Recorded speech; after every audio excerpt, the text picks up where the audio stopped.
There's a long-standing rumor about Disneyland that no one can die there. According to urban legend, if someone's heart stops inside the park, paramedics will keep performing CPR until they've been moved off Disney property, just so the company can say no one has ever died at the happiest place on Earth.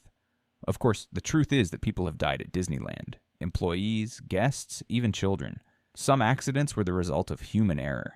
Others were preventable mechanical failures, but all of them left behind stories that still echo through the park today. These are three of those tragedies, moments when Disneyland's happiest image met its darkest reality.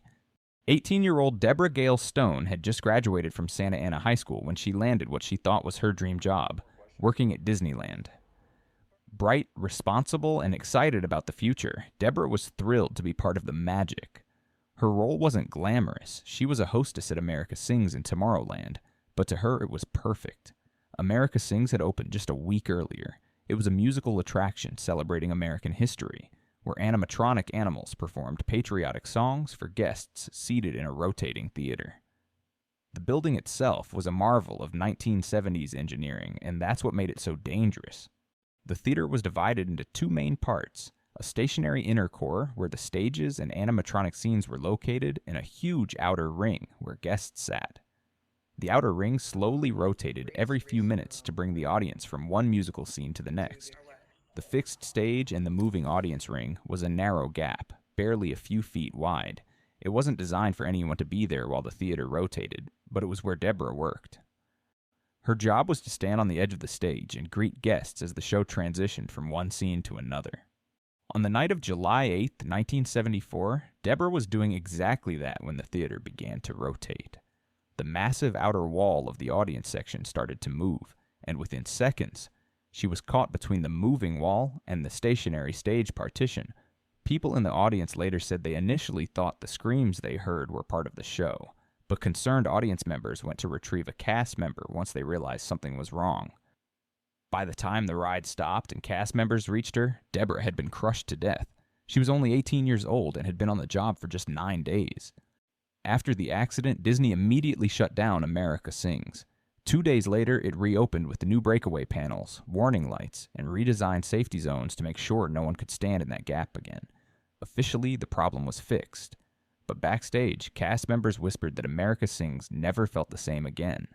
Stagehands said that late at night, when the theater rotated empty between rehearsals, the sound system would pop and hiss, and sometimes, through the static, they'd hear a girl's voice softly calling, "Be careful." Others claimed that the air would suddenly drop cold when the theater turned past the section where she died.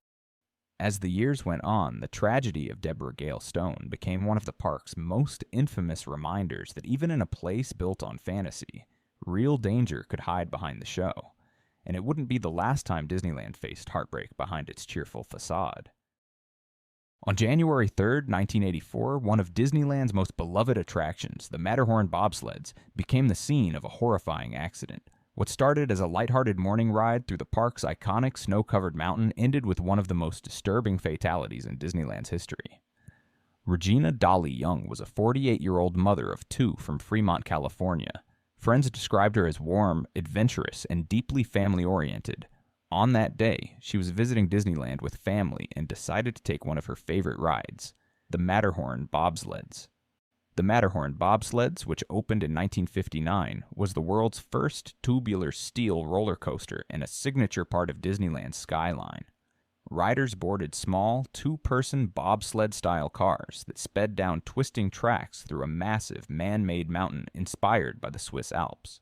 The ride wasn't particularly fast by modern standards, topping out around 27 miles per hour, but it was dark, loud, and full of quick drops and sudden turns that made it feel far wilder than its numbers suggested. Each bobsled had a shared seatbelt running across both riders instead of individual restraints, a design that would later become a key factor in Dolly's death. Dolly boarded her bobsled and took a seat alone near the back. As her car climbed the lift hill and plunged into the twisting darkness, something went wrong. Somewhere along the track, most likely during one of the sharper turns, she was thrown from her seat and landed onto the track below. Within seconds, another bobsled, going in the opposite direction, came barreling through the same section. Dolly was struck and killed instantly. The force of the impact was devastating, and park employees who arrived first on the scene later described it as one of the worst accidents they had ever witnessed inside Disneyland. When investigators examined the wreckage, they found that Dolly's seatbelt had not been properly fastened. Though no witnesses could give a full account of how Dolly's seatbelt became undone, the official conclusion was simple. She was ejected because her restraint failed. The investigation also revealed weaknesses in Disneyland's ride safety procedures. At the time, attendants verified restraints visually instead of manually checking them, and shared belts made it easy for riders to slip free if they moved or shifted during the ride. After the accident, the Matterhorn bobsleds were completely overhauled. Disney replaced the shared seatbelt with individual lap restraints for every rider, redesigned the bobsleds for better containment, and retrained staff on stricter safety checks before dispatch. Today, the exact curve where Dolly was thrown from her seat is known among Disneyland employees as Dolly's Dip. It's a small dip in the right-hand track, invisible to guests outside but unforgettable to those who work the ride. Over the years, cast members have reported hearing footsteps on the catwalk above the dip or feeling a sudden chill in that section, and so, Dolly's Dip remains one of Disneyland's most well-known legends, a haunting reminder that even in the happiest place on Earth, tragedy can leave a lasting presence. Tragically, this wouldn't be the last horrific scene at the park. Less than 2 decades later, another guest would lose their life on one of Disneyland's most iconic attractions. On the morning of September 5, 2003, 22-year-old Marcelo Torres and his friends headed to Disneyland for a day of fun. Marcelo was born in Torrance, California. He was known as a creative, hard-working young man with a bright future. After finishing high school in Arizona, he moved back to California to study animation at Brooks College in Long Beach. It was his dream to one day work for Disney. The day of the accident, Marcelo spent the morning at Disneyland enjoying the park and riding a few attractions. His group then decided to try one of the park's most popular rides, Big Thunder Mountain Railroad, the runaway mine train that had thrilled guests for over 2 decades. Big Thunder Mountain Railroad is a fast-moving mine train roller coaster set in a rugged Old West landscape. Guests board a runaway locomotive that races through red rock canyons, dark tunnels, and abandoned mining shafts, complete with sudden turns, quick dips, bursts of speed, and the sound of dynamite blasts echoing through the mountainside. The ride is designed to feel like a wild journey through a cursed gold mine, but what guests didn't know that morning was that the train Marcelo boarded had a hidden problem. 3 days earlier, the locomotive had undergone maintenance. During reassembly, 2 bolts on the left guide wheel of the locomotive's front axle were never fully tightened. A supervisor signed off the work anyway, without checking it himself. For the first few hours, the train ran normally, though employees later admitted they'd heard clanking noises and strange vibrations.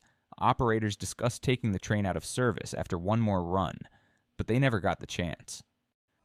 Around 11:15 a.m., Marcelo and his friend Vicente boarded near the front of the train. Marcelo sat on the right side of the first passenger car, directly behind the locomotive, a purely decorative shell that didn't actually pull the cars.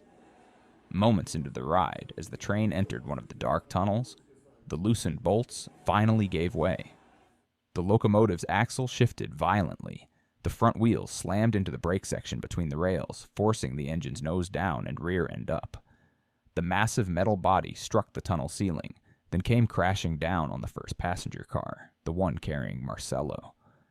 The entire weight of the locomotive crushed the fiberglass and steel frame, pinning Marcelo to his seat. His chest was crushed under the impact. He was still alive when rescuers reached him, but he died shortly after from internal injuries.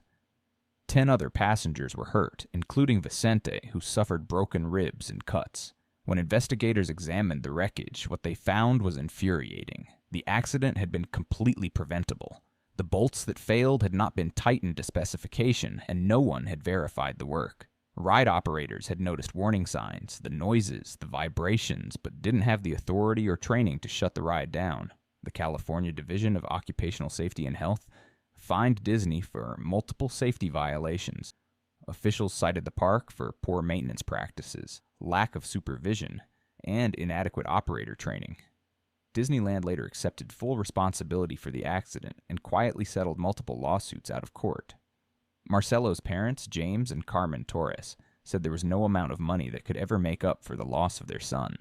They used part of the settlement to establish a scholarship at Brooks College for aspiring animators, young artists chasing the same dream Marcelo had.